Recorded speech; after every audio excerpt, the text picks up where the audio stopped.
కేసీఆర్ గారు రైతులకు నోటి నిండా చక్కెర పోసి అంత తీపి ముచ్చట చెప్పింది.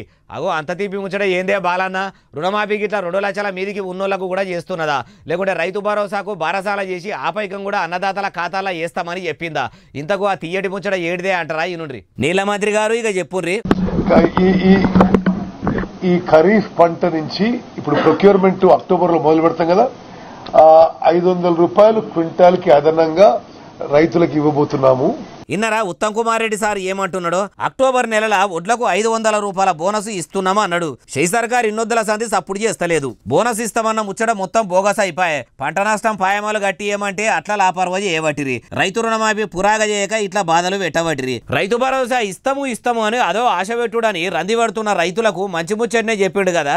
అయ్యా నీళ్లమంత్రి ఉత్తమ్ కుమార్ సారు స్వచ్ఛదాకా సోమలింగం స్వచ్ఛనాక రామలింగం అన్నట్టు అధికారంలోకి వచ్చేదాకానేమో 100 రోజుల్లోనే 6 గ్యారెంటీలు అమలు చేస్తాము, అందరినీ అన్ని తీర్లా ఆదుకుంటామని మైకులు బట్టి మస్తు మాట్లాడుతుంది. మీరు ఏలుబడులకు వచ్చి 10 నెలలు గడిచిపోవట్టి ఇప్పటి వరకు కూడా ఏది చక్కగా అమలు అయ్యింది లేదు. గత ప్రభుత్వంలోనే గలీజు ఉందనుకుంటే మీ ఏలుబడిలో కూడా ఏం చక్కదనం లేదు.